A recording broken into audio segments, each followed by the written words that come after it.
What's up, guys? Mason the Brock Henderson here, and this is Agents of S.H.I.E.L.D. Season 5, Episode 5, Rewind. So, it's been a while.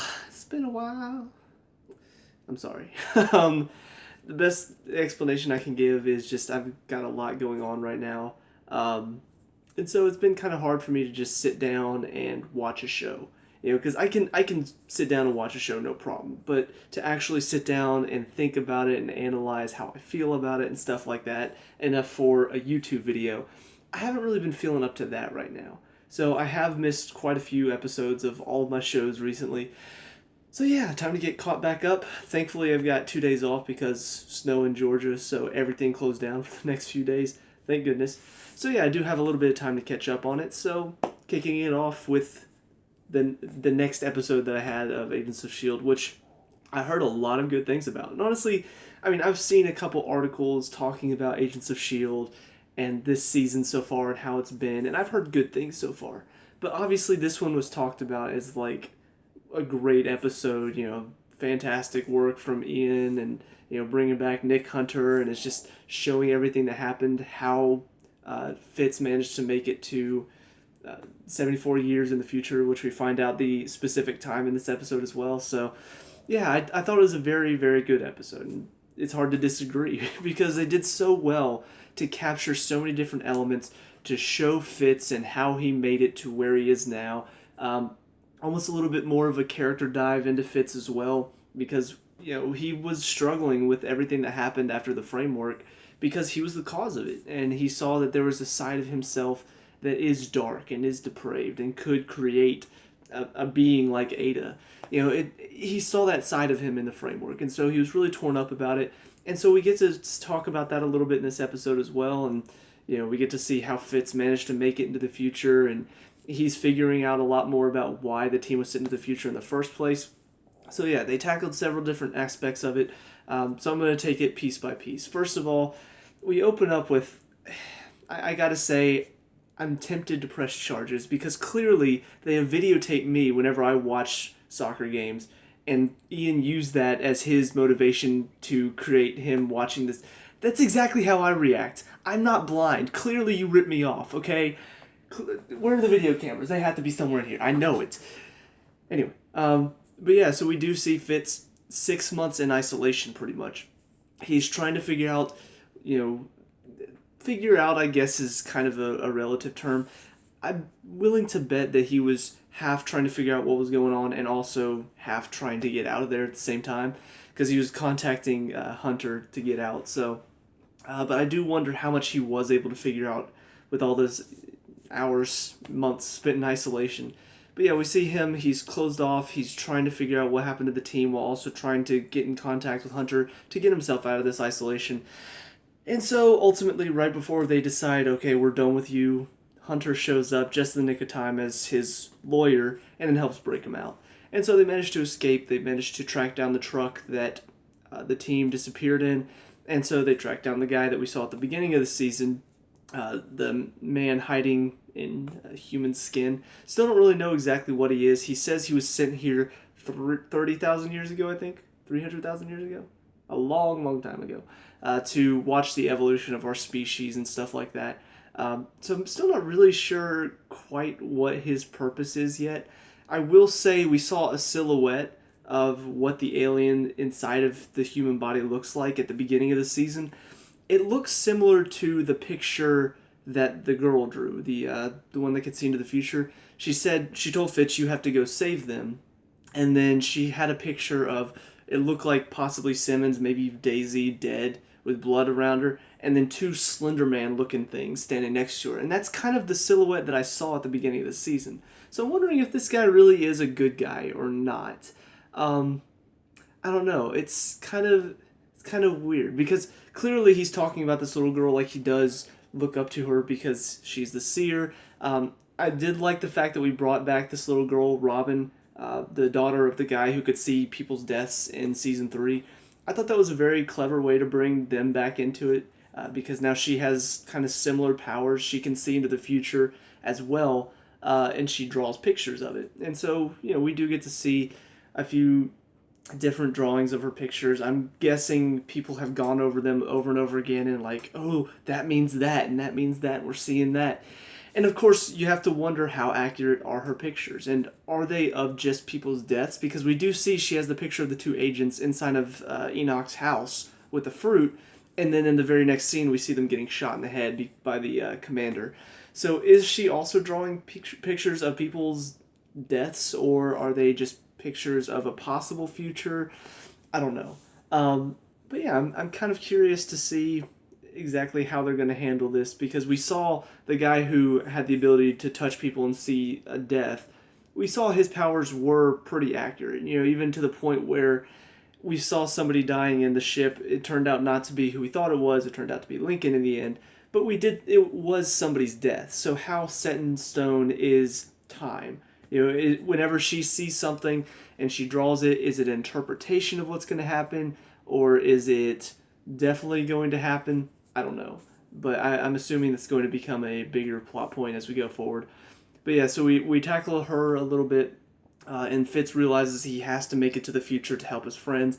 And there's a lot of good dialogue here between him and Hunter. One of my favorite scenes has to be where he's talking to Hunter about the beast inside of him. The one that I was saying. He realizes there's a dark, depraved side to him that created what was inside the framework. That was not programmed into him. That was who he was inside the framework. And so Hunter's just kind of like, yeah, but we all need that dark side to us sometimes. Every light has a shadow. And I like that. I like the theory behind it. I like the fact that Hunter's sort of giving him a pep talk and saying, look, just because you have this dark side to you does not mean that you're just this horrible person. You're still a good person deep down. It's just you do have this dark side to you, which makes sense. Everybody has a little bit of a dark side to him. It's just the framework brought that out in him. And so I'm thinking he's going to start realizing that this side can be used whenever he needs it to. I don't think they're going to take it in the way that most other shows would take it, where he's struggling with it from now on, and for the rest of the season it's going to be, oh, I've got this dark side, do I use it, do I not use it? I don't think they're going to go that way with it. I think we're just going to see him sort of accepting the fact that there is something deep inside of him that can be used to help save his friends. He's going to see it in that way. I assume.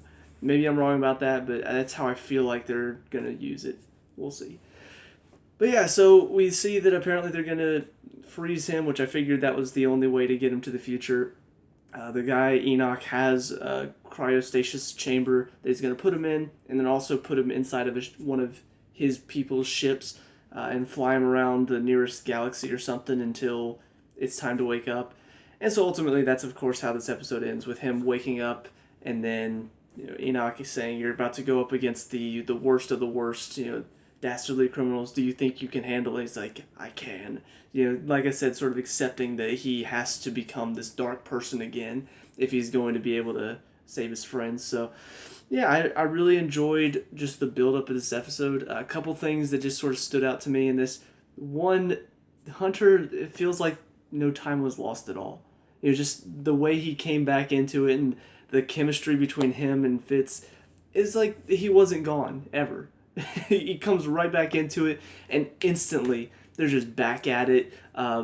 Fitz is talking about, Liverpool and their keeper, and he's just like, really? You had to bring him up? And he's like, at least we don't buy titles. He's like, wait, don't talk about Man U. And I'm just like, I'm a Chelsea fan over here. I'm just like, shut up, neither of you talk. Chelsea's the best. But yeah, so they had that little moment, and then they just both hug. And it was really funny at the end whenever Fitz is going into cryo sleep. Hunter puts his hand on the pod. He's just like, I love you. And Fitz goes, I know. And I'm just like, Star Wars reference out of nowhere. It's hysterical. It's so funny to see these two working off of each other. And it does make me miss Hunter and even Bobby. Listening to Hunter talk about the relationship they have right now.